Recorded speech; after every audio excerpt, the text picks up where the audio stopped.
In what is becoming one of our viewers' favorite segments, we take a look at all the great news from Woodin, Red Oak Elementary, Shields, and Eastridge Elementary Schools to see what is going on in this month's elementary report. Woodin Elementary, Annual Formal Tea.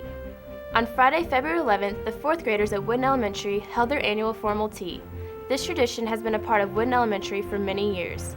Formerly a privilege for the 5th grade students in the building, it has now been passed down to 4th grade, since they are seniors of the building. Each 4th grade student will be inviting one guest to share the day with him or her. Students are encouraged to dress in their Sunday best and are given lessons on manners and etiquette prior to the event. On the morning of the tea, parents help decorate and set up food. The students and their guests arrive in the cafeteria at 8:30. They begin by traveling through the buffet line of finger foods. The high school choir also is a big part of the event as they perform for the students and their parents. Each 4th grade student received a keepsake picture for them and their guest. The formal tea is always an exciting event for Woodin Elementary students, and the teachers and students express their thanks to Hawkeye News for covering the event. Shields Elementary, Jump Rope for Heart. The students in the PE classes at Shields Elementary are learning to jump rope and learning new jump rope skills. It is amazing to watch the young ones learn the basic skills and to see the progress of the older students.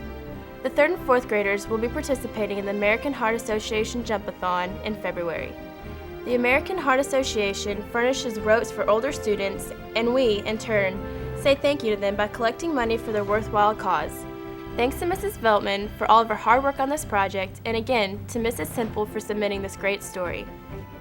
Red Oak Elementary, Students Learn History. Recently, the 4th grade class at Red Oak Elementary received some Texas history information while being entertained by Miss Helen Garrison, a teller of tales. Miss Garrison, in costume, told a thrilled story of Cynthia Ann Parker's life in a first-person narrative portrayal. Cynthia Ann told of being taken as a 9-year-old child from her family at Fort Parker by the Comanche Indians. Being raised as one of her own, she later became the wife of Peta Nocona, a chief of the Nocona Band of Comanches. This marriage produced 3 children, including Quanah Parker, who later became the last war chief of the Comanche Indians. Cynthia Ann continued to tell of being captured for a second time, but this time by the white soldiers who raided her village.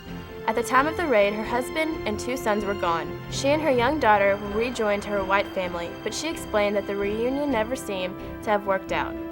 Cynthia Ann didn't fit back into the white culture and told of her deep devotion to the Comanches, which had become her people. Eastridge Elementary, Tsunami Help. Eastridge began a collection for the tsunami victims and in 12 days miraculously collected $1,627.92. Jenny Lou Thompson from Thailand emailed the whole school to thank them for helping the victims. Jenny Lou is the daughter of reading recovery teacher and Red Oak's K2 early literacy coordinator.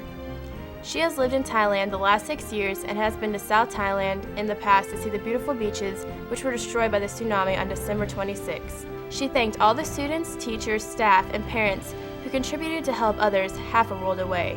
Remember, if you are an elementary or intermediate team leader and would like a visit from the Hawkeye News team, please contact Chief Lindsay's office to set it up. We will be coming to speak to students about Hawkeye News and what it means to be leadership you can depend on.